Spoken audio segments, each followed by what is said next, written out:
So hello to everyone. So कैसे हो आप सभी। मेरा नाम सुशांत है और आज हम इस प्लेटफॉर्म पर आए जिसका नाम आशान है। सो हम स्टार्ट करने वाले अपनी क्लास 10th की जर्नी, जिसमें आपको कंप्लीट सिलेबस का एक वन शॉट वीडियो वो सब पार्ट्स में देंगे। लाइक पहले चैप्टर का आपको एक वन शॉट वीडियो मिलेगा, जो इस वीडियो को, इस चैप्टर को हम दो पार्ट्स में डिवाइड करने जा रहे हैं, जिसमें कि फर्स्ट पार्ट में हम आपको आधा चैप्टर कराएंगे एंड सेकंड पार्ट में आपको रिमेनिंग चैप्टर कराएंगे। और इसके बाद हम आपको नोट्स और क्वेश्चंस और पीवाईक्यूज और ऐसे क्वेश्चंस तक देंगे जो जिनकी आने की प्रोबेबिलिटी बोर्ड्स में काफ़ी ज़्यादा है। सो आज स्टार्ट करने वाले हम क्लास इलेक्ट्रिसिटी का पहला चैप्टर, क्लास 10th का पहला चैप्टर, जिसका नाम है इलेक्ट्रिसिटी। सो सिंपली अगर हम इलेक्ट्रिसिटी को डिफाइन करें तो इलेक्ट्रिसिटी क्या है। अगर हम किसी से पूछते हैं लाइक किसी से भी कि व्हाट इज इलेक्ट्रिसिटी, तो सिंपल मीनिंग्स में ये तो बता सकता है कि ऐसे फॉर्म किसी भी एनर्जी की जिससे हम किसी भी इलेक्ट्रिकल अप्लायंसेस को चलाने के या फिर उसको वर्क कराने के लिए रखते हैं। सो सिंपल इसी चैप्टर को हमको पढ़ते जाना है और कैसे कैसे डिफरेंट डिफरेंट फेनोमेना इस चैप्टर में आने वाले हैं, उन कॉन्सेप्ट को समझते जाना है विद वेरी इजी वे में। सो स्टार्ट करते हैं अपना चैप्टर। सो सबसे पहले हम देखते हैं इलेक्ट्रिसिटी। इलेक्ट्रिसिटी आपका पहला चैप्टर होने वाला है। सो इंट्रोडक्शन में देखिए, सबसे पहले इस चैप्टर में आपको क्या क्या पढ़ाया जाएगा। इलेक्ट्रिसिटी पढ़ाई जाएगी, charge, property of charges, charges की कौन सी प्रॉपर्टीज होती हैं, किस किस प्रॉपर्टी से चार्ज कैसे रिएक्ट करता है वो आपको बताया जाएगा। उसके बाद इलेक्ट्रिक करंट, कंडक्टर्स के बारे में बताया जाएगा, इंसुलेटर्स के बारे में बताया जाएगा, कहाँ पर इनके यूजेस हैं, कैसे एग्जाम्पल्स हैं वो आपको बताए जाएंगे। After that electric potential and potential difference, इन दोनों के बारे में बताया जाएगा। उसके बाद इलेक्ट्रिक सर्किट, उसके कुछ कंपोनेंट्स एंड ओम्स लॉ। इस वीडियोस में हम कोई भी डेफिनेशन, आई मीन सॉरी, कोई भी डेरिवेशन या फिर थ्योरम्स वगैरह नहीं पढ़ने वाले। सिंपल कट टू कट एक रिवीजन वन शॉट में चलेगा ये। और बस इसके साथ आपको हमारे दिए गए क्वेश्चंस लगाने हैं और आप एक अच्छा स्कोर करके क्लास 10 से आगे की तरफ जाएंगे। सो आइए स्टार्ट करते हैं। What is electricity. अगर हम इलेक्ट्रिसिटी को डिफाइन करें या फिर इसकी एक डेफिनेशन देखें तो वो है electricity can be define as a type of energy, as a type of energy मतलब एनर्जी का एक ऐसा type which is associated with the existence of electron. It means energy का एक ऐसा टाइप जो कि एसोसिएट करता है इलेक्ट्रॉन की एग्जिस्टेंस से। अब आप कहेंगे इलेक्ट्रॉन क्या है। देखिए, इलेक्ट्रिसिटी, इसमें पहले के कुछ वर्ड ELECTRIC, तो इलेक्ट्रिक एक वर्ड को डिफाइन कर रहा है जिसका नाम है इलेक्ट्रॉन। सो इलेक्ट्रॉन है क्या। सबसे देखिए, एटम का एक सब एटॉमिक पार्टिकल है जिसका नाम होता है इलेक्ट्रॉन, जो कि वेरी रिक्वायर्ड होता है आपके इलेक्ट्रिसिटी जनरेशन के लिए। वो आपको आगे बताएंगे इलेक्ट्रॉन्स क्या है कैसे है। फिलहाल इसमें देखते हैं इसकी definition. Electricity can be defined as a type of energy which is associated with the existence of electron. It means electricity energy का एक ऐसा टाइप है जो कि इलेक्ट्रॉन की एग्जिस्टेंस के साथ एसोसिएट करता है। करेक्ट, ये इसकी डेफिनेशन रही। अगर आपके पेपर में या फिर आपके एग्जामिनेशन में ये आती है तो सिंपल आप इतना लिख करके आएंगे, आपको फुल मार्क्स मिलने वाले हैं, don't worry. Type of electricity, sorry इधर इलेक्ट्रिसिटी आएगा, बट देखिए टाइप ऑफ इलेक्ट्रिसिटी क्या है। एक टाइप है उसका static electricity and second is the current electricity. Static electricity की अगर हम बात करें तो ऐसी इलेक्ट्रिसिटी जो कि इलेक्ट्रॉन के रेस्ट पर रहने पर बनती है या फिर इलेक्ट्रॉन के रेस्ट पर रहने पर जनरेट होती है, उसको हम स्टैटिक इलेक्ट्रिसिटी कहेंगे। करंट इलेक्ट्रिसिटी की अगर हम बात करते हैं कि करंट इलेक्ट्रिसिटी क्या है, तो वही इलेक्ट्रॉन अगर मूवमेंट करने लगे तो उसके मूवमेंट से बनने वाली एनर्जी आपकी इलेक्ट्रिसिटी आएगी। करेक्ट, ये इसके दो टाइप्स होते हैं। सिंपल आपको स्टैटिक इलेक्ट्रिसिटी से अभी कोई लेना देना नहीं है, आपका जो सारा डील है इस चैप्टर में वो आपकी करंट इलेक्ट्रिसिटी से होगा कि कैसे करंट बनता है, करंट के साथ डिफरेंट डिफरेंट फेनोमेनास, और उनसे कुछ फॉर्मूलेज मिलेंगे आपको, उनसे आपको फॉर्मूलेज ड्राइव करना है, मतलब उनसे आपको क्वेश्चन सॉल्व करने पड़ेंगे। सो सिंपल इतना ही है इस चैप्टर में। यूज ऑफ इलेक्ट्रिसिटी, इलेक्ट्रिसिटी का कहाँ कहाँ यूज होता है। इलेक्ट्रिकल अप्लायंसेस को, फैन, लैपटॉप, फोन्स और microphones and x lamp and everything, जो भी आपके पास इलेक्ट्रिसिटी से चलने वाली चीज़ें हैं उन सब में इलेक्ट्रिसिटी का यूज होता है। थोड़ा सा और आगे चलते हैं। अब हम बात करते हैं चार्ज की। अगर मैं इलेक्ट्रिसिटी की बात करूं तो इलेक्ट्रिसिटी किस किस चीज़ से बनी हुई है, इलेक्ट्रॉन से। और इलेक्ट्रॉन कैसे काम करता है, इलेक्ट्रॉन काम करता है चार्ज के थ्रू। इट मीन्स इलेक्ट्रॉन के पास कहीं ना कहीं कोई चार्ज है, उस चार्ज, जब वो चार्ज मूव करता है तब जाकर के आपकी इलेक्ट्रिसिटी फॉर्म होती है। सो अब हम पढ़ने वाले हम चार्ज को। चार्ज की डेफिनेशन हम सिंपल देखते हैं। Charge is an intrinsic property of matter. Charge property मतलब मैटर क्या है, सबसे पहले समझिए मैटर क्या है। हमारे आसपास जितनी भी चीज़ें सब कुछ मैटर है। इवन वो पानी, सॉलिड, गैस या फिर एनीथिंग जो कि हमारे अराउंड है वो सब कुछ मैटर है। उस मैटर की एक इंट्रिंसिक प्रॉपर्टी, इंट्रिंसिक मतलब जिस पर और ज़्यादा स्टडी या फिर और ज़्यादा रिसर्च ना की जा सके, वो होता है आपका इंट्रिंसिक। फाइन।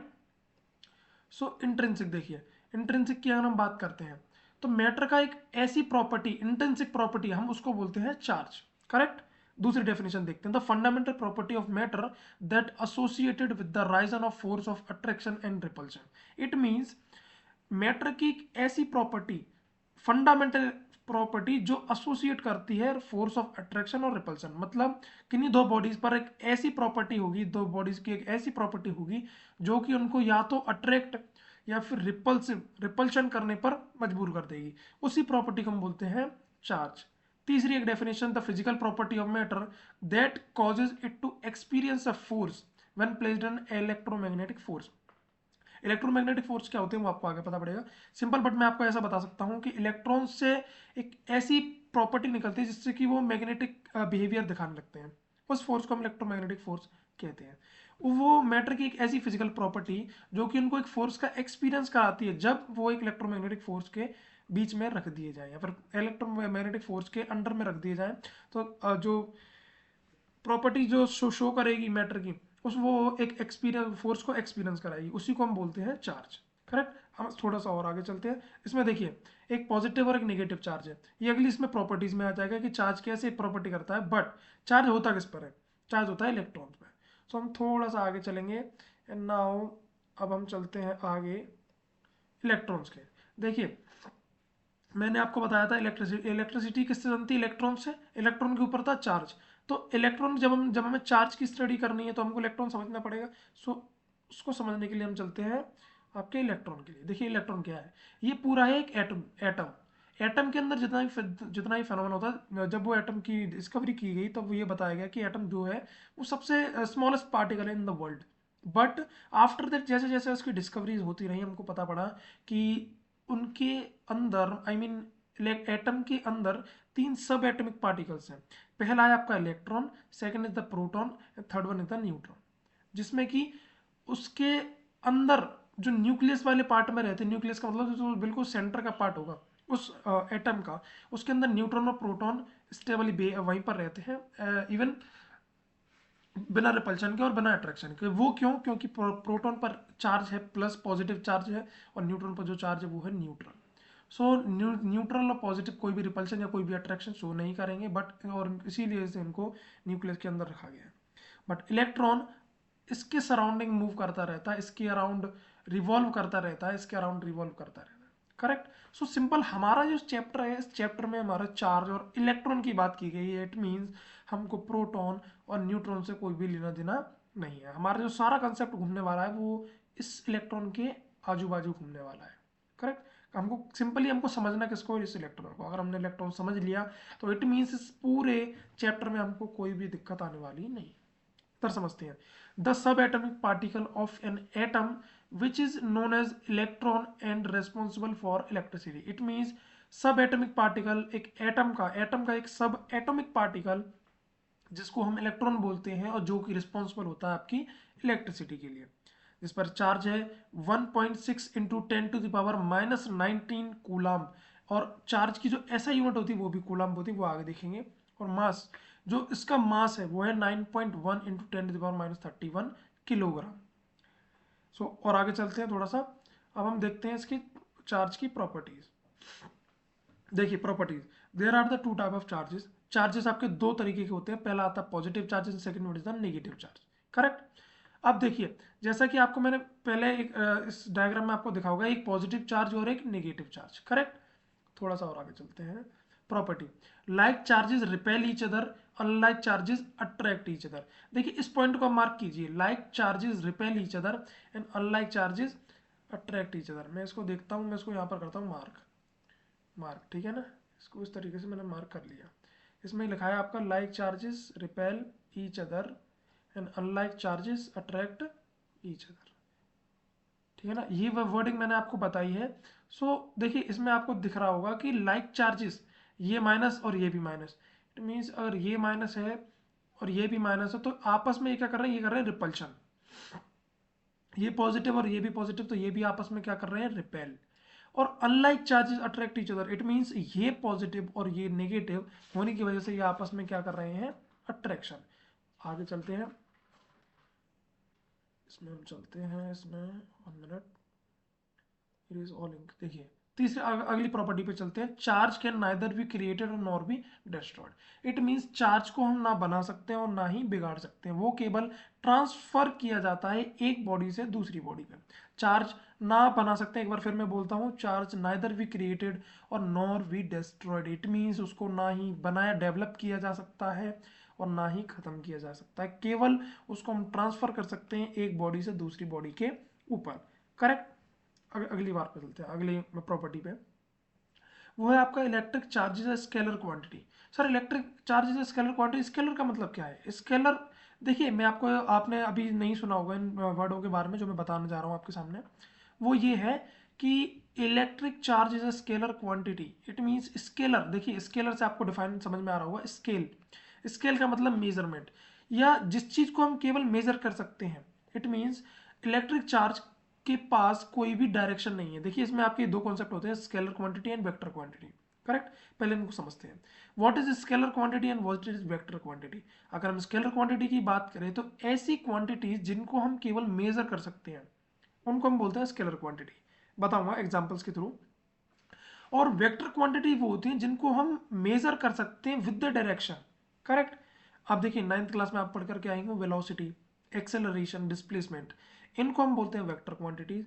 एंड अगर हम स्केलर क्वांटिटी के ऊपर बात आते हैं तो पहला एग्जांपल आपके सामने जो कि इलेक्ट्रिक चार्ज, एक स्केलर क्वांटिटीज के पास कोई भी डायरेक्शन नहीं है। स्केलर क्वांटिटी क्यों है? क्योंकि इलेक्ट्रॉन के ऊपर होता है चार्ज। करेक्ट। अच्छा, इसका दूसरा एग्जांपल देखते हैं, मास किलोग्राम में। इसका इसको कोई किसी इसके पास कोई डायरेक्शन तो है नहीं है कि आपने कभी ऐसा सुना है कि नॉर्थ में 3 kg या फिर साउथ में 2 kg, नहीं ना, क्योंकि एक स्केलर क्वांटिटी, इसको हम कोई भी डायरेक्शन नहीं दे सकते। अगर इलेक्ट्रिक चार्ज के पास कोई डायरेक्शन होती तो ये वेक्टर क्वांटिटी होती, बट इसके पास कोई भी डायरेक्शन नहीं है, सो ये एक स्केलर क्वांटिटी है। चार्ज इज कंजर्व्ड, चार्ज हमेशा कंजर्व्ड रहता है, कभी भी, मैं आपको बताया था अभी अभी, चार्ज इज कंजर्व्ड।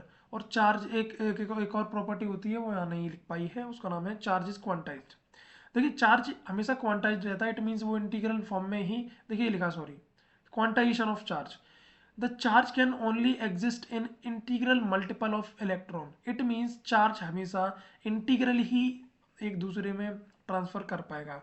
इंटीग्रल का मतलब +1 -1, इट मीन्स हमेशा चार्ज या तो +1 या फिर -1 या फिर +2 या फिर -2, ऐसे ही एक बॉडी से दूसरी बॉडी पर मूव करेगा। इट मीन्स आप कभी भी ऐसा नहीं देख पाएंगे, कभी भी ऐसा नहीं सुन पाएंगे कि चार्ज को 2.5 चार्ज किसी बॉडी पर मूव किया या 3.5 चार्ज किसी बॉडी पर मूव किया। ये कभी भी हाफ में या फिर क्वार्टर वगैरह में नहीं मूव करते। इट मीन्स ये हमेशा एक इंटीग्रल वैल्यू +1 +2 +3 +4 इनमें ही एक से दूसरी बॉडी पर मूव करेंगे। करेक्ट। और इसी का एक फॉर्मूला है, इस फॉर्मूले, ये जो एम इसमें आ गया है वो गलती से आ गया, सॉरी, मिस प्रिंटिंग हुई है, डोंट वरी। देखिए ये इसका एक फॉर्मूला है, Q equals to N E, Q equals to N E. ये इसमें जो एन है वो है आपका नंबर ऑफ इलेक्ट्रॉन्स, और ई है वो charge on an electron. Charge on an electron आपको पीछे ही बताया था कि एक इलेक्ट्रॉन पे चार्ज होता है 1.6 × 10⁻⁻19 कूलम। और और उसमें जो दूसरी वैल्यू है एन की, इट मीन्स मतलब कि ये है number of electrons. It means हमको अगर किसी भी बॉडी पर कोई भी चार्ज देखना है तो हमको करना क्या है कि उस पर अगर हम ये मेजर करना चाहते हैं कि उस पर कितना चार्ज है, तो हमको उसके नंबर ऑफ इलेक्ट्रॉन्स, उस पर कितने इलेक्ट्रॉन्स है, उससे मल्टीप्लाई कर देना है एक इलेक्ट्रॉन के चार्ज का, सो हमको उस पर पूरा चार्ज मिल जाएगा। अगला पॉइंट आपके सामने है क्वांटाइजेशन ऑफ चार्ज, ये भी आप समझ चुके हैं। ऐसा यूनिट ऑफ चार्ज क्या है? कूलम, मतलब चार्ज को हम हमेशा कूलम में ही मेजर करेंगे। तो चलते हैं अपने अगले टॉपिक पर, वो आपका कंडक्टर। देखिए कंडक्टर क्या होता है? Electric current, I mean electric current, पहले आपको इलेक्ट्रिक करंट समझाता हूँ, देन कंडक्टर पर चलते हैं।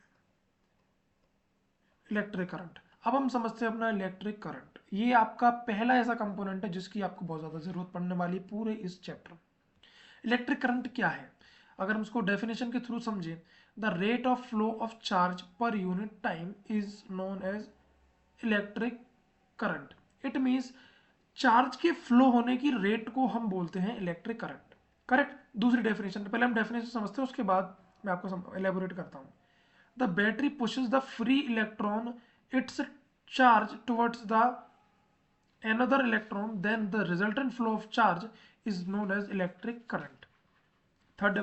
ये दो डेफिनेशन हो गई इसकी, फर्स्ट वन ये एंड सेकंड वन ये।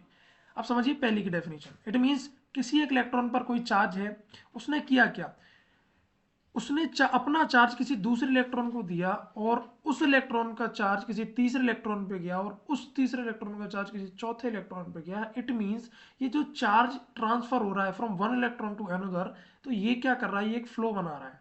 इसी फ्लो की रेट को, रेट का मतलब इस फ्लो, जब हम किसी भी फ्लो को हम टाइम के साथ मेजर करते हैं या टाइम के साथ रिलेट करते हैं, तो वो उसकी रेट आ जाती है।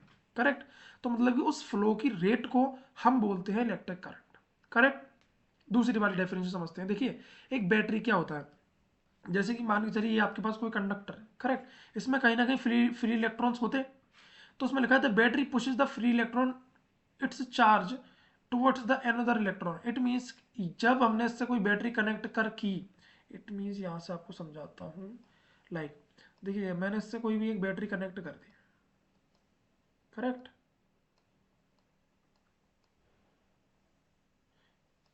करेक्ट, मैंने इससे मान के चलिए एक बैटरी कनेक्ट कर दी। ठीक है। अब ये बैटरी बैटरी करेगी क्या, ये बैटरी केवल इसको पुश देगी। यहाँ पर जो आपके इलेक्ट्रॉन्स होंगे, है ना, जो इलेक्ट्रॉन्स यहाँ पर होंगे उनको पुश देगी अंदर की तरफ, कि आप अंदर को जाओ। ठीक है ना, अंदर को जाओ। अब ये क्या करेंगे, ये अंदर वाले इलेक्ट्रॉन्स को पुश देंगे। ये अंदर जो अंदर इलेक्ट्रॉन्स होंगे, जो अंदर इनके, उन इलेक्ट्रॉन्स को देगी पुश। कौन, बैटरी। बैटरी का काम क्या होगा, उन इलेक्ट्रॉन्स को पुश करना अंदर की तरफ, कि आप आगे की तरफ बढ़ो। ठीक है ना। तो सिंपली एक बैटरी ने काम क्या किया, इसके अंदर जितने भी इलेक्ट्रॉन्स थे सबको आगे की तरफ पुश किया, और इनसे क्या हुआ, इनसे हुआ इसका फ्लो, इनसे हुआ इनका फ्लो। तो इट मींस कोई भी बैटरी जब किसी भी फ्री, कोई battery pushes free electron and it's charge towards the another electrons. It means जब इस इलेक्ट्रॉन का चार्ज आगे वाले से टकराएगा, तो उसने अपना चार्ज कर दिया, इस इलेक्ट्रॉन ने कर दिया इसको ट्रांसफर, इसने आगे वाले को ट्रांसफर, और इसी फ्लो को हम बोलेंगे electric current. Correct. The resultant flow of electric current of resultant flow of charge is known as electric current. और देखिए इसकी एक सबसे जो डेफिनेशन, एक पॉइंट आ जाता है कभी कभार एग्जाम्स में, लाइक ये पॉइंट है आपका, electric the electrons follow a zigzag pattern, the electron follow a zigzag pattern in the conductor when n number of battery, when no number of battery connected to it. It means जब इससे कोई भी battery connect नहीं है, अब ये बिल्कुल free है। इसका मतलब इसमें जो इलेक्ट्रॉन्स होंगे वो हमेशा एक जिगजैग पाथ में मूव करेंगे। जिगजैग पाथ मतलब कि कुछ भी पाथ, एक जिगजैग मोशन। जिगजैग पाथ का मतलब देखिए, लाइक ये यूं करके, ये एक जिगजैग पाथ हो गया। मतलब इसका एक डेफिनेट पाथ तो नहीं है ना, तो ये हो रहा है एक जिगजैग पाथ। सो सिंपली जब कंडक्टर में कोई भी बैटरी या फिर कोई भी पोटेंशियल डिफरेंस आपका नहीं लगा होता, तब ये एक जिगजैग पैटर्न को फॉलो करते हैं। करेक्ट। आगे चलते हैं। Formula of electric current. Formula क्या है, I equals to Q upon T, where Q is the charge and T is the time. It means आपका कितना चार्ज कितने टाइम में कंज्यूम हुआ, वो आपकी इलेक्ट्रिक करंट बता देगा। Q is the charge and T is the time. ऐसा यूनिट ऑफ इलेक्ट्रिक करंट क्या है, कूलाम। देखिए चार्ज की ऐसा यूनिट क्या होती है, कूलाम, और टाइम की ऐसा यूनिट क्या होती है, सेकेंड्स। सो कूलाम पर सेकेंड, कूलाम पर सेकेंड इसकी ऐसा यूनिट बन जाएगी। और एक और ऐसा यूनिट होती है जिसका नाम है ampere. For smaller quantity 1 milliampere, इसका मतलब होता है 10⁻³ एम्पियर। और 1 माइक्रो एम्पियर इसका मतलब होता है 10⁻6 एम्पियर। ये भी कभी बार कन्वर्जन आ जाते हैं एक एक नंबर में, सो इसको भी ध्यान में रखना। The instrument used for measuring electric current is ammeter. It means ये भी क्वेश्चन कभी कभार आ जाता है, और मतलब आ ही जाता है एक नंबर के मार्क्स में। लाइक एक नंबर के मार्क्स में, लाइक आपके एमसीक्यू टाइप में आ जाएगा कि ऐसे इंस्ट्रूमेंट का नाम बताइए जो कि इलेक्ट्रिक करंट को मेजर करने में आपकी हेल्प करता है। उसका नाम है एमीटर। एमीटर करेगा क्या, आपके जब आप उसमें सर्किट्स में आप लगा देंगे, देन ये आपका इलेक्ट्रिक करंट कितना आ रहा है उसमें मेजर करके आपको बता देंगे। करेक्ट। अब हम चलते हैं कंडक्टर्स के ऊपर। देखिए कंडक्टर हम समझते हैं, कंडक्टर इज ए मटेरियल और object that allow the flow of electric current. It means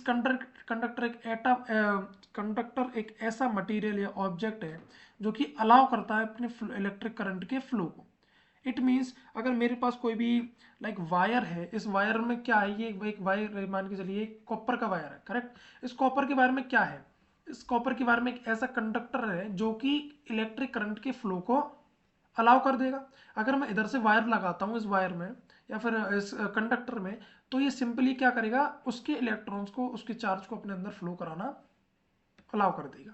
तो इसको मैं बोलूंगा कंडक्टर। और अगर ये अलाउ नहीं करता तो उसी को हम बोलेंगे इंसुलेटर। वो आगे पढ़ेंगे, फिलहाल अभी इतना समझते हैं।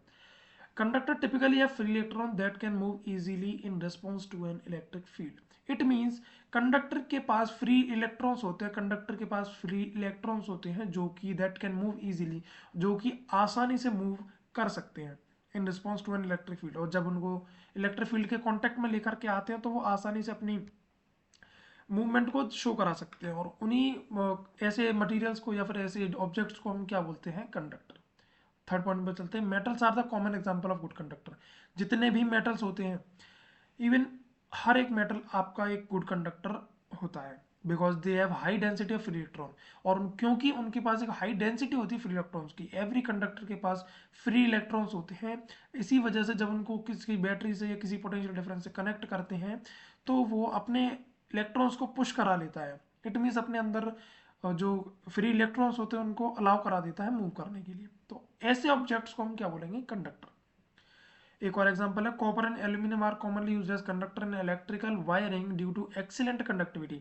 ये क्वेश्चन आपका आ सकता है, इसकी अच्छी खासी प्रोबेबिलिटी है इस पॉइंट के ऊपर। इसको स्टार मार्क्स कर लेना आप अपने नोट्स में कि कॉपर और aluminium are commonly used as conductor. It means copper को और एल्यूमिनियम को बहुत ही कॉमनली तरीके से हम कंडक्टर के तौर पर यूज करते हैं। कहाँ पर, इलेक्ट्रिकल वायरिंग में। आपके जो घरों में जितनी भी वायरिंग होती है उनमें मैक्सिमम, अगर आप अच्छी तरीके से करना चाहें वायरिंग, आई मीन अच्छी तरीके से एक अच्छी वायरिंग करना चाहें, तो आप कॉपर और एल्यूमिनियम का यूज करते हैं क्योंकि इसकी जो एक्सीलेंट कंडक्टिविटी है, एक्सीलेंट कंडक्टिविटी है, इसके पास एक्सेस में फ्री इलेक्ट्रॉन्स है जो कि आसानी से मूव कर सकते हैं, जिसकी वजह से इसकी कंडक्टिविटी बहुत ज़्यादा अच्छी हो जाती है।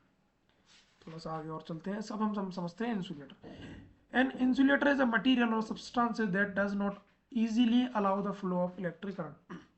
सॉरी, इंसुलेटर क्या है, ऐसे मटेरियल और ऐसे substances that does not easily allow the flow of electric current. मतलब कि ऐसे मटेरियल और ऐसे ऑब्जेक्ट जो कि आसानी से आपके इलेक्ट्रिक करंट को फ्लो नहीं होने देते, ऐसे ऑब्जेक्ट और ऐसे मटेरियल्स को हम इंसुलेटर कहते हैं। अनलाइक कंडक्टर्स, ना कि जैसे कि कंडक्टर की तरह, which facilitate the movement of electron, जो कि इलेक्ट्रॉन्स के मूवमेंट को अलाउ करते हैं। Insulators have tightly bounded electron that does not move freely. और इंसुलेटर के पास ऐसे इलेक्ट्रॉन्स नहीं है जो फ्रीली मूव करा सके। उनके पास जो इलेक्ट्रॉन्स है वो टाइटली बाउंड हैं और आसानी से मूव नहीं कर सकते। एक बहुत अच्छा पॉइंट है। सेकंड चलते हैं दूसरे पॉइंट पे। This property make insulator useful for preventing the unintentional flow of electricity and insulating electrical component from each other. It means, देखिए ये प्रॉपर्टी इसकी वेरी यूजफुल बताई गई है। ऐसा क्यों, अगर सब कुछ कंडक्टर ही होगा तो हमारे लिए खतरा ही हो जाएगा। इवन आप एक समझने की कोशिश कीजिए, लाइक अभी अगर हम जैसे कि अभी हमारे पास लैपटॉप्स हैं, फ़ोन्स हैं और बहुत सी चीज़ें हम यूज़ करते हैं। अगर हम लैपटॉप यूज़ करते हैं, हम कीबोर्ड और माउस का यूज़ करेंगे। और अगर इंसुलेटर ना हो तो होगा क्या, हर किसी में इलेक्ट्रिसिटी कंडक्ट कराने लग जाएगी और इट मीन्स हमको करंट लगने लगेगा। तो अगर सब कुछ कंडक्टर ही होगा, इंसुलेटर जैसी कोई चीज़ नहीं होगी, इट मीन्स हमारे लिए ही वो खतरा हो जाएगा। और इंसुलेटर की यही प्रॉपर्टी उसको हमारे लिए यूजफुल बनाती है। इट मीन्स, देखिए इसमें लिखा है preventing the unintentional flow of electricity, मतलब कि जहाँ पर हमको इलेक्ट्रिसिटी का फ्लो नहीं कराना वहाँ हम इंसुलेटर का यूज़ करेंगे। लाइक प्लास्टिक्स में हमारे काफ़ी ज़्यादा वायरिंग कॉपर और एल्यूमिनियम की वायरिंग किसके ऊपर होती है, प्लास्टिक के अंदर होती है। वो क्यों, कॉपर और एल्यूमिनियम कंडक्टर की तरह बिहेव करते हैं, तो वो अपने अंदर इलेक्ट्रिसिटी को कंडक्ट कराएंगे। बट प्लास्टिक जो कि उसके ऊपर लगी होती है, अब हमको प्रिवेंट कराने के लिए अनइंटेंशनल फ्लो से, इट मीन्स जो फ्लो हो रहा है उसके अंदर, उससे बचाने के लिए हमको किस चीज़ की कोटिंग की जाती है, इंसुलेटर की। और इसी वजह से ये हमारे लिए यूजफुल बन जाती है, हमको प्रिवेंट करती है उस करंट फ्लो से जिससे हमको कांटेक्ट में नहीं आना। क्योंकि अगर अदरवाइज हम उस कोटिंग के बिना उस करंट को टच भी करते हैं या फिर उस वायर को टच भी करते हैं तो हमको अच्छा खासा शॉक लग जाएगा। तीसरे पॉइंट की तरफ चलते हैं। तो common example of insulator including rubber, glass, plastic, ceramic and would. एक अच्छे खासे एग्जांपल्स हैं लाइक इंसुलेटर से, like rubber, glass, plastic, ceramic and would, लकड़ी और रबर, ग्लास, प्लास्टिक, ये अच्छे खासे एग्जांपल्स हैं। अगर एग्जांपल्स पूछे जाते हैं आपसे तो इस पॉइंट से आपको अच्छे खासे 5 एग्जांपल्स मिल जाते हैं जिससे कि आप नंबर अपने ला सकते हैं। 1 मार्क्स में आएगा इसका क्वेश्चन, डोंट वरी, इससे ज़्यादा मार्क्स में नहीं आने वाला, बिकॉज अगर आएगा भी तो एमसीक्यूज में आ जाएगा, वन वर्ड में आ जाएगा। These materials are often used to coat और इंसुलेट इलेक्ट्रिकल वायर। जैसा कि मैंने अभी आपको बताया, प्लास्टिक, एल्यूमिनियम और कॉपर वायर्स के अंदर जो ऊपर की जाती है कोटिंग, वो प्लास्टिक्स की इंसुलेटर की जाती है। वो क्यों? Preventing them from coming into contact which each other and reducing the risk of electrical shorts और शॉक। इट मीन्स वो प्रिवेंशन, वो कोटिंग क्यों की जाती है? हमको प्रिवेंट करने के लिए ऐसे शॉक से और ऐसे शॉर्ट सर्किट से जो कि हमारे कांटेक्ट में आने से हमको लग सकते हैं उस वायर के। करेक्ट। अगर हम वायर को बिना कोटिंग के टच भी करते हैं तो हमको अच्छा खासा शॉक, शॉर्ट सर्किट्स वगैरह हो सकते हैं। Don't worry, it mean don't worry क्या है, वरी करने वाली बात है। सो इंसुलेटर हमारे समझ में आ चुका है। अब हम चलते हैं अपने अगले पॉइंट पे, uses of conductor and insulator. देखिए कंडक्टर का यूजेस कहाँ पर है? Mercury, mercury is a common material in thermometer to check the temperature of body. Mercury का यूज किया जाता है थर्मोमीटर्स के अंदर अपनी बॉडी के टेम्परेचर को मेजर करने के लिए। ये कंडक्टर का एक अच्छा खासा यूज है। उसके बाद aluminium finds the use in making foils to food store food. It means जो एल्यूमिनियम है उसका भी हम यूज करते हैं फूड को स्टोर करने के लिए। It also use in the production of frying pan. Frying pan की प्रोडक्शन में भी एल्यूमिनियम का यूज किया जाता है, जो भी कंडक्टर है। टू स्टोर हीट क्विकली, क्योंकि इसमें हीट बहुत जल्दी स्टोर हो जाती है, बहुत जल्दी। कंडक्टर है तो आसानी से हीट को अपने अंदर एब्जॉर्ब करता है, जिसकी वजह से एल्यूमिनियम का यूज किया जाता है फ्राई पैन बनाने के लिए। Third one is the iron is a common material used in vehicle engine manufacturing to conduct heat. It means iron किस में यूज किया जाता है? व्हीकल के इंजन में कंडक्टर का यूज किया जाता है। Fourth point, the plate of iron is made up of steel to absorb heat briskly. It means जो आयरन होती है, प्रेस स्त्री बोलते हैं जिसको हम, उसमें जो प्लेट लगती है वो स्टील की लगाई जाती है। वो क्यों? टू एब्जॉर्ब हीट, वो हीट को बहुत जल्दी एब्जॉर्ब कर लेती है। वो भी, इसमें भी कंडक्टर का यूज होता है। ये यूजेस आपके लिए आ सकते हैं आपके मार्क्स में, सो इसको भी पढ़ना है, बहुत ज़्यादा इंपॉर्टेंट है हमारे लिए। Conductor find their use in car radiator. देखिए कंडक्टर कार के रेडिएटर्स में भी लगाया जाता है उसको, कि उसमें से हीट काफ़ी ज़्यादा बाहर इरेडिकेट होती है, सो इस वजह से कंडक्टर का यूज़ वहाँ पर भी किया जाता है। इंसुलेटर की बात करते हैं तो थर्मल इंसुलेटर्स। देखिए इसमें भी कैटेगरी है, thermal insulator, sound insulator, electrical insulator. फिर फर्स्ट वन हम थर्मल इंसुलेटर्स को पढ़ते हैं। This allow heat to move from one place to other. It means thermal insulator हमारे लिए काम करता है उस हीट को डिसअलाउ करने के लिए जो कि एक प्लेस से दूसरी प्लेस पर मूव करने वाली है। Hence we use them in making thermoplastic bottles. आपके पास थर्मोप्लास्टिक बॉटल्स होगी और काफ़ी बॉटल्स ऐसी मतलब आप लेकर के आते हो जिसमें कि पानी ठंडा रहे तो ठंडा ही, ठंडा रखें तो ठंडा ही बना रहे और गर्म रखें तो गर्म ही बना रहे। वहाँ पर आपके इंसुलेटर का यूज़ किया जाता है क्योंकि ये हीट को इतनी जल्दी कंडक्ट, इतनी जल्दी एब्जॉर्ब नहीं करते। सो उस जगह पर हम इंसुलेटर का एक अच्छा खासा यूज़ देख सकते हैं। They are also use in fire proofing ceiling and walls. It means का इंसुलेटर का ऑल्सो यूज किया जाता है फायर प्रूफिंग सीलिंग्स को करने के लिए और वॉल्स को करने के लिए। करेक्ट। अगला हम देखते हैं साउंड इंसुलेटर्स के। Sound insulator helps in controlling noise level. Sound insulator करते क्या है? नॉइज लेवल्स को कंट्रोल करने का यूज करते हैं। As they are good in absorbance of sound, वो साउंड को बहुत जल्दी एब्जॉर्ब कर लेते हैं जिसकी वजह से उनका यूज किया जाता है। Thus we use them in buildings and conference halls to make them noise free. Conference halls और बिल्डिंग्स में हम उसको यूज करते हैं जिससे कि हमारी जो नॉइजेस होती हैं, अनवांटेड नॉइज, उनको खत्म करने के लिए जिसका हम यूज करते हैं वो मटेरियल होता है आपका इंसुलेटर। तीसरे में आ जाता है electrical insulator. Hindered the flow of electron और passage of current through them. So we use them extensively in circuit boards and high voltage system. They are also used in coating electric wires and cables. Same इसकी तरह insulators का use किस में किया जाता है, electric wires को, cables को कोट करने के लिए, जिससे कि हम आप एक शॉक से बच सकें.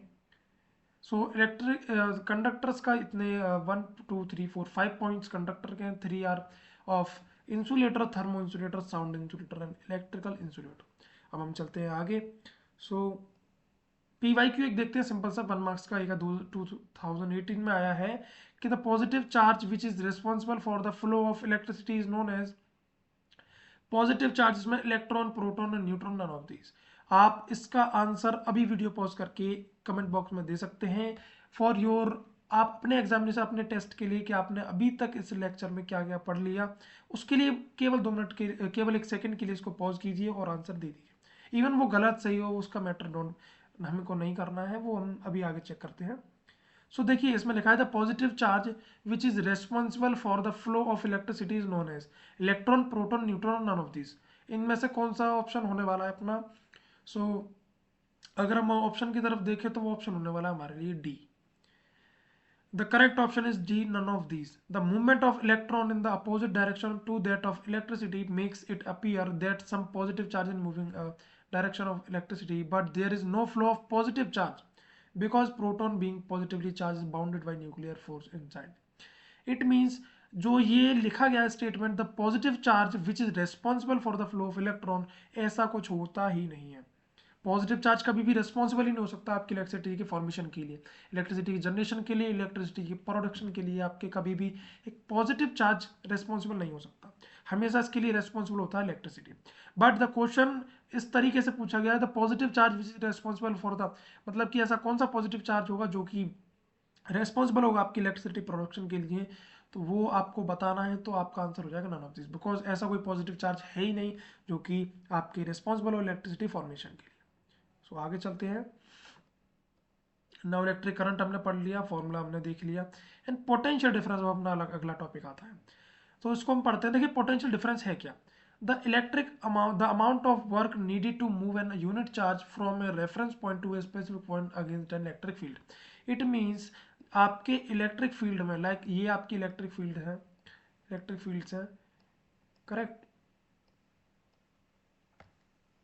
ये आपका इलेक्ट्रिक फील्ड्स है ना.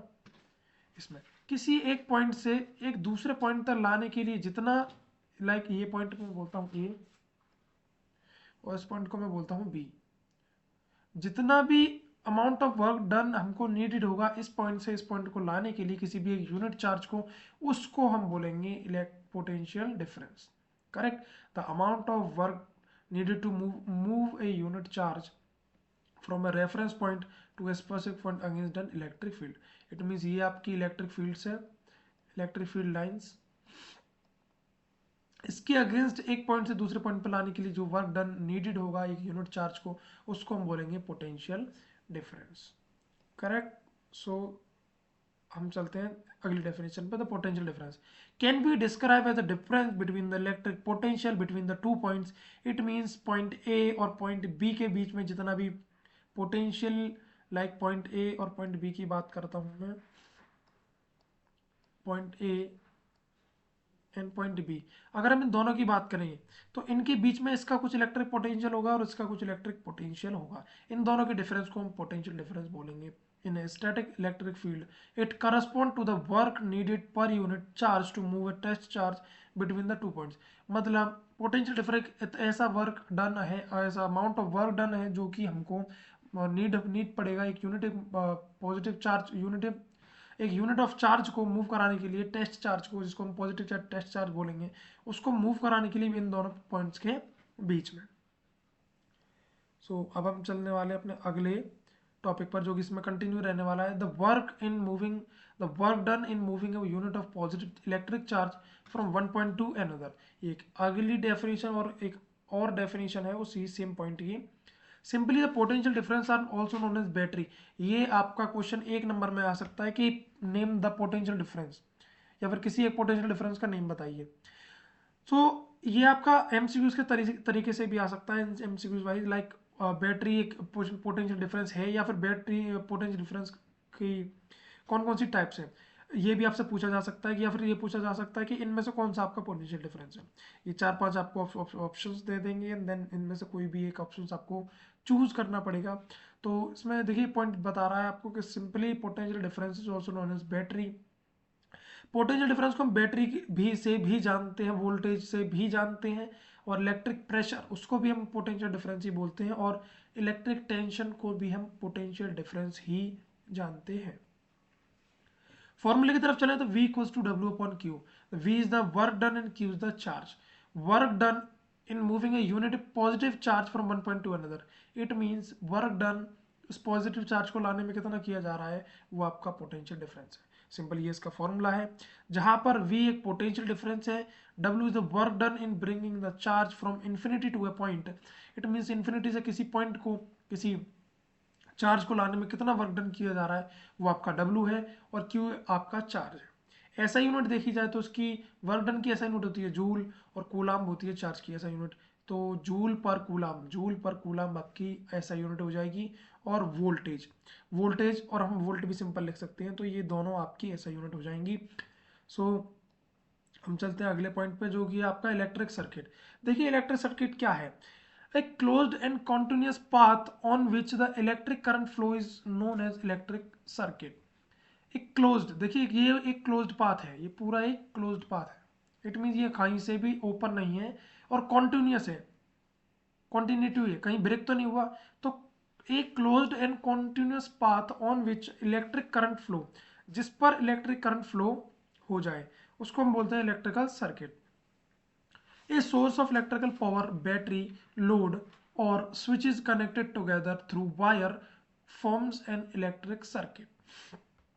देखिए बैटरी होगी, ड्राई सेल इसको हम बैटरी बोलते हैं। इलेक्ट्रिक पावर, लोड मतलब कि आपका बल्ब, स्विचेस मतलब कि आपका ये स्विच। जब हम इसको सबको हम आपस में कनेक्ट कर दें, और ये पूरा फेनोमेना या फिर ये पूरा सर्किट जब वर्क करने लगे, तो उसको हम इलेक्ट्रिक सर्किट बोलेंगे। क्लोज्ड कॉन्टिन्यूस पाथ, एक क्लोज्ड पाथ बन जाए, एक कॉन्टिन्यूस पाथ बन जाए जो कि कहीं पर भी ब्रेक ना हो, जिसमें कि इलेक्ट्रिक करंट आराम से फ्लो हो सके। उस पूरे सर्किट को, उस पूरे पाथ को, उस पूरे फेनोमेना को, उस पूरी प्रोसेस को हम क्या बोलेंगे, प्रोसेस से जो भी कुछ फॉर्म होगा उसको हम बोलेंगे इलेक्ट्रिकल सर्किट। ये इसकी पहली डेफिनेशन, ये is the second another definition. और इसकी डेफिनेशन आने की काफ़ी ज़्यादा प्रोबेबिलिटी है। सो मोस्ट प्रोबेबल 1 मार्क्स का क्वेश्चन आएगा, what is electric circuit. So simple, आप इन दोनों में से कोई भी एक डेफिनेशन लिखाना, इस सर्किट को बनाना, आपके मार्क्स पक्के हैं।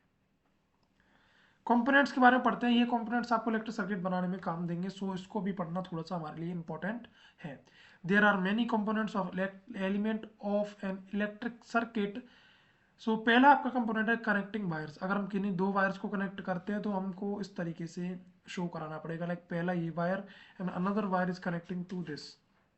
सो सिंपली हम ये डिस्क्राइब कर रहे हैं कि कैसे दो वायर आपस में कनेक्ट होंगे। अगर आपको किसी भी सर्किट में इस तरीके का वायर नजर आता है, इट मीन्स दो वायर आपस में कनेक्ट हो रहे हैं।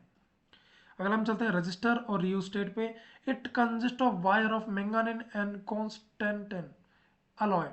इट मीन्स इनमें से आपके ये दो मटेरियल्स के नाम लिखे गए हैं। इन दोनों से जब हम वायर्स को अलॉय करके बनाएंगे तो वो आपका रेजिस्टेंस फॉर्म होगा। Resistor provide fixed resistance, whereas rheostat provide variable resistance. ये आपका रियोस्टेट का साइन है, और ये आपके रेजिस्टेंस का साइन है। इट मीन्स रेजिस्टेंस आपका एक स्पेसिफिक रेजिस्टेंस ही दिखाएगा, एक रजिस्टर आपका एक स्पेसिफिक रेजिस्टेंस ही दिखाएगा। इट मीन्स रजिस्टर अगर 5 ओम का है तो वो हमेशा ही 5 ओम ही अपनी रेजिस्टेंस वैल्यू रखेगा। अगर 10 ओम का है तो हमेशा 10 ओम ही अपनी रेजिस्टेंस वैल्यू रखेगा। बट रियोस्टेट करता क्या है, रियोस्टेट अपनी वेरिएबल रेजिस्टेंस की वैल्यूज को मेंटेन करता है। इट मीन्स आप अकॉर्डिंग टू, आप अपने हिसाब से उस वैल्यू को ज़्यादा और कम कर सकते हैं, चेंज कर सकते हैं, जिसकी वजह से रियोस्टेट एक अच्छा डिवाइस है रजिस्टर के कंपैरिजन में। अगले कुछ और देखते हैं कंपोनेंट। ये है बैटरी। अगर इस तरीके का साइन आपको दिखता है तो इट मीन्स वो बैटरी है, आपकी बैटरी कनेक्ट की गई है आपके सर्किट से। It is a combination of 2 और मोर सेल। मतलब कि अगर सिंपल मैं आपको दिखाता हूँ, लाइक अगर इस तरीके का साइन बनता है, केवल इस तरीके का, एक बड़ी लाइन और एक छोटी लाइन, ये आपस में किया तो थी, ये है आपका सेल, सेल, केवल एक सिंगल सेल, केवल एक सिंगल सेल इस तरीके के सॉरी।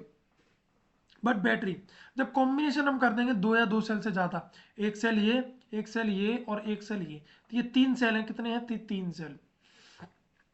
इट मीन्स तीन सेल जब कॉम्बाइन कर जाएंगे तो वो आपकी बैटरी को फॉर्म कर देंगे। करेक्ट। आगे चलते हैं थोड़ा सा और। Galvanometer, it is a device use for detecting flow of current. हमको किसी भी सर्किट में अगर ये जानना है कि लाइक किसी भी सर्किट में, जैसे कि मैं आपको इससे बताना चाहता हूँ, लाइक इस तरीके का ये सर्किट है, हमको यहाँ पता करना है कि गैल्वानोमीटर यहाँ पर लगा देंगे ये पता करने के लिए कि यहाँ पर करंट का, इलेक्ट्रिसिटी का फ्लो है या नहीं है। ये हम क्यों करते हैं, देखिए ये एक सिंपल सर्किट है, सो इसमें इतना ज़्यादा इसका यूज़ नहीं होने वाला गैल्वानोमीटर का। बट बड़े बड़े सर्किट्स होते हैं उनमें काफ़ी ज़्यादा वायर कनेक्ट्स होती हैं, काफ़ी ज़्यादा रेजिस्टेंस कनेक्ट होते हैं, काफ़ी ज़्यादा और कंपोनेंट्स कनेक्ट होते हैं, जहाँ पर हमको ये समझ पाना कि कहाँ करंट फ्लो करेगा कहाँ नहीं। और जब हम लैब में प्रैक्टिकल्स करते हैं, लैब में एक्सपेरिमेंट्स करते हो, तो गैल्वानोमीटर हमको ये डिटेक्ट कराता है कि फ्लो ऑफ करंट हो पा रहा है उस जगह से या नहीं। सो गैल्वानोमीटर का साइन कुछ इस तरीके से होगा, एक सर्कल में बंद कर दिया जाएगा, सिंपल। उसके बाद अगला कंपोनेंट है हमारा ammeter, also called ampere meter. It means ampere किसकी यूनिट थी, इलेक्ट्रिक करंट की। तो यहीं से आपको समझ जाना चाहिए कि एमीटर ये ऐसा मीटर है जो कि आपका करंट को डिटेक्ट करेगा। It is used to measure current, it is always placed in series with the circuit. It means ये हमेशा एक सीरीज में ही सर्किट में प्लेस किया जाएगा। सीरीज और पैरेलल क्या है वो आपको अगली वीडियो में हम बता देंगे। फिलहाल इस कंपोनेंट को भी यहीं इतना ही पढ़ लिया जाए, इतना समझ लिया जाए तो आपके लिए कोई दिक्कत नहीं है। क्योंकि इस सीरीज अगर मैं बताऊं तो ये लेक्चर में काफ़ी ज़्यादा टाइमिंग बढ़ जाएगी, एंड मैं आपको अगले लेक्चर में बताता हूँ सीरीज और पैरेलल क्या है। करेक्ट। सो इसके बाद हम चलते हैं आगे। सो वोल्टामीटर एक अनदर कंपोनेंट है। वोल्टामीटर देखिए, वोल्ट और मीटर, इससे ही आपको समझ में आ रहा होगा वोल्ट किसकी यूनिट थी, पोटेंशियल डिफरेंस की, और मीटर क्या करता है, measuring. Used for measuring potential difference. It means ऐसा मीटर जो कि पोटेंशियल डिफरेंस को मेजर करने के लिए प्लेस किया जाए सर्किट में, उसको हम बोलते हैं वोल्टामीटर। और ये भी देखिए, it is always connected in parallel. It means वो सीरीज में किया जाता था एमीटर, वोल्टामीटर आपका पैरेलल में कनेक्ट किया जाएगा इन द सर्किट। सो सिंपली हमने इसमें एक और कंपोनेंट जोड़ा है जिसको बोलेंगे हम closed electric circuit. It means अगर आपका इलेक्ट्रिक सर्किट क्लोज्ड है तो उस तरीके का साइन दिया जाएगा, in this the key is closed and current flow in the circuit continuously. So इसमें एक बीच में इस तरीके का एक वो और पॉइंटर और रख देते हैं हम बीच में ही, इस तरीके का एक छोटा सा पॉइंटर होगा। करेक्ट। सो ये आपका हो गया क्लोज्ड इलेक्ट्रिक सर्किट का कंपोनेंट, इस तरीके से शो होगा। वोल्टामीटर इस तरीके से शो होगा, और इसके बाद एमीटर इस तरीके से शो किया जाएगा, इधर पॉजिटिव इधर negative. And galvanometer also positive here and here is negative. Battery it is a combination of two और मोर सेल्स। इट मीन्स अगर एक से ज़्यादा सेल्स आपके कंबाइन करके आपके सर्किट्स में लगे हुए हैं तो वो आपका बैटरी है, और अगर केवल सिंगल सेल लगा हुआ तो वो आपका केवल सिंगल सेल है। ये कुछ कंपोनेंट्स होते हैं। कनेक्टिंग वायर को कुछ इस तरीके से शो किया जाएगा, रियर रजिस्टर को कुछ इस तरीके से, और रियोस्टेट को कुछ इस तरीके से शो किया जाएगा। अब हम चलते हैं अपने आखिरी टॉपिक पर जिसका नाम है ओम्स लॉ। एंड देखिए ओम्स लॉ क्या है।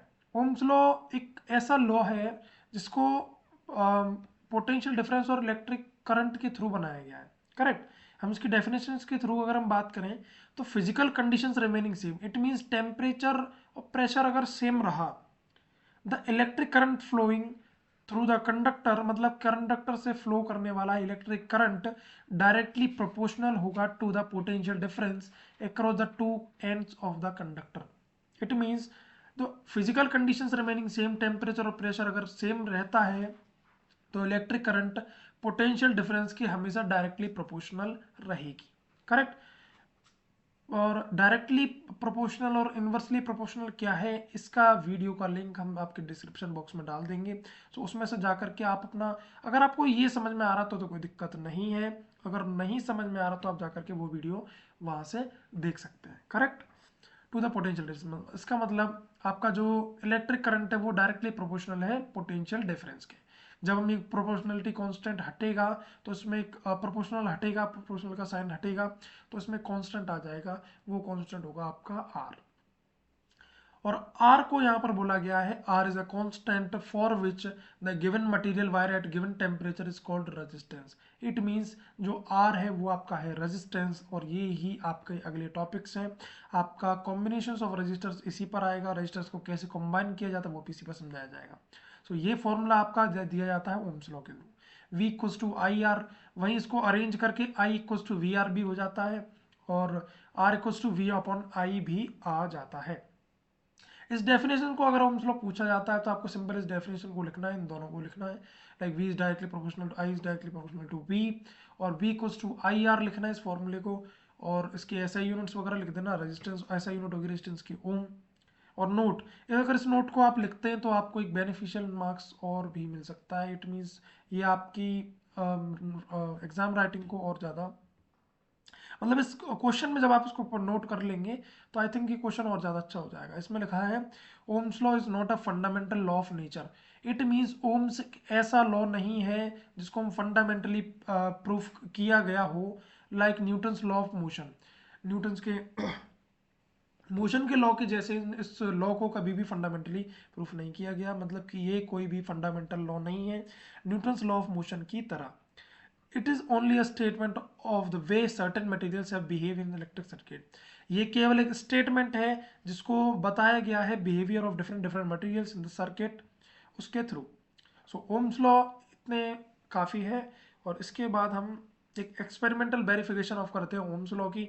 उसमें करना क्या है, आपके देखिए आप लैब में जाएंगे या फिर अगर आपके क्वेश्चन में भी, अगर आपके एग्जामिनेशन में भी ये क्वेश्चन आता है तो आपको सिंपली करना क्या है, आप एपरेटस रिक्वायर्ड लिख दीजिए। रजिस्टर रिक्वायर्ड होगा जो कि ये है, और एमीटर रिक्वायर्ड होगा जो कि ये है, वोल्टामीटर रिक्वायर्ड होगा जो कि ये लगा हुआ है, and battery is this.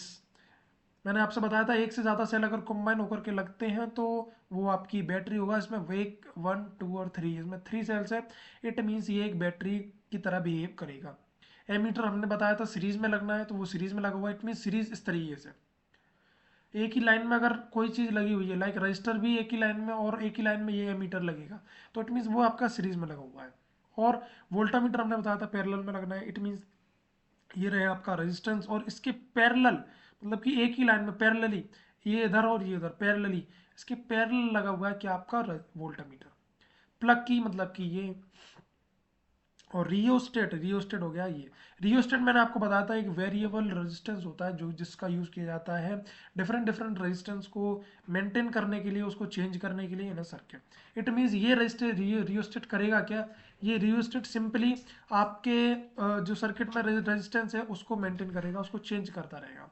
Correct, ये आपकी बैटरी, ये आपका रियोस्टेट, और ये आपका रेजिस्टेंस, ये आपकी की, ये एमीटर, और ये है आपका वोल्टमीटर। इसके थ्रू आपका ये पूरा बना है सर्किट।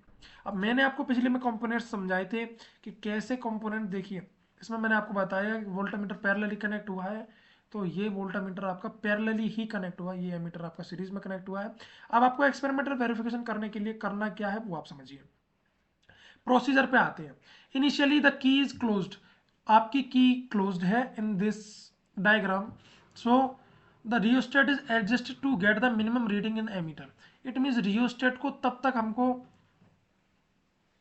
एडजस्ट करना जब तक आपकी एमीटर में मिनिमम से मिनिमम रीडिंग ना आ जाए। करेक्ट, एंड वोल्टामीटर भी, और वोल्टामीटर में भी मिनिमम से मिनिमम अगर आपकी रीडिंग ना आ जाए तब तक आपको उसको सेट करना है। The current in the circuit is increased gradually, और gradually by moving the sliding terminal of the rheostat. It means इस रियोस्टेट को, सॉरी फॉर, इट मीन्स इस रियोस्टेट को हमको तब तक इसके टर्मिनल्स को मूव कराना है जब तक कि इन दोनों में एक मिनिमम रीडिंग्स ना आ जाए। करेक्ट, और इसको धीरे धीरे धीरे हमको ग्रेजुअली इंक्रीज करना है इस सर्किट के करंट को, इस करंट को धीरे धीरे धीरे धीरे बढ़ाना है। इट मीन्स इस करंट को धीरे धीरे इंक्रीज करना है। करेक्ट, ड्यूरिंग द प्रोसेस, इस प्रोसेस के दौरान the current flowing in the circuit and the corresponding value of potential difference across the resistance wired are recorded. It means इस प्रोसेस को करते हुए, इट मीन जब आपको इसको, जब आप इस रियोस्टेट को वेरिएट करेंगे, इस रियोस्टेट को चेंज करेंगे, इसकी वैल्यूज को इसके टर्मिनल को स्लाइड करेंगे, तो एमीटर में और वोल्टमीटर में एक रीडिंग आएगी, आपको सिंपल इसमें रीडिंग को करना है रिकॉर्ड, करेक्ट, फॉर रिकॉर्ड करके रखना है। This way different set the value of the voltage and current are obtained. और इसी प्रोसेस से, इस रियोस्टेट की प्रोसेस को, इसको टर्मिनल्स को वेरिएट करने पर आपको जो डिफरेंट डिफरेंट रीडिंग्स मिलेंगी आपको एम्पियर और वोल्टमीटर की, करेक्ट। तो वो आपको रिकॉर्ड करके रखनी है। आपके डिफरेंट डिफरेंट वैल्यूज पे, डिफरेंट डिफरेंट पोजीशंस पे डिफरेंट डिफरेंट वैल्यूज आएंगी आपकी रेजिस्टेंस और आपकी वोल्टेज की, वो आपको रिकॉर्ड करके रखनी है। For each set of value of V और I the ratio V I is calculated. और आपको वोल्टेज और एम्पियर का जो एमीटर का जो वोल्टेज उसकी रीडिंग्स होगी, आपको इन दोनों का एक रेशियो मेंटेन करना है, रेशियो करके देखना, उसको कैलकुलेट करके रखना है। Ratio V I is calculated. और आपको हर बार लाइक आपने रियोस्टेट को एक पोजीशन से दूसरी पोजीशन में लेकर के आए तो उसमें दो वैल्यूज आपको मिलने वाली है, पहला आपका वोल्टमीटर है, सेकंड इज द एमीटर। तो आपको करना क्या है कि दोनों की एक रेशियो को, वी अपॉन आई को आपको कैलकुलेट करना है।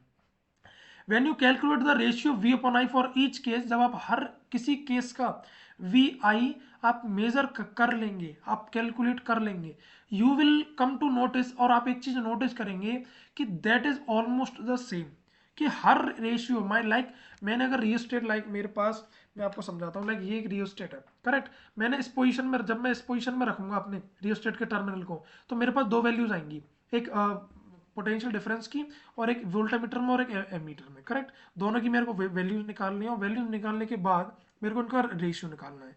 तो जब मैं इस पोजीशन पे और इस पोजीशन पे फिर धीरे धीरे ग्रेजुअली जैसे जैसे मैं इंक्रीज करता हूँ हर एक पोजीशन पे, तो मैं क्या नोटिस करूंगा कि उनका जो रेशियो आ रहा है वो ऑलमोस्ट सेम आ रहा है। So V I equals to R, तो आर यहां पर रहेगा आपका कांस्टेंट, करेक्ट। आर आपका रहेगा कांस्टेंट, मतलब कि रेजिस्टेंस आपका रहेगा कांस्टेंट।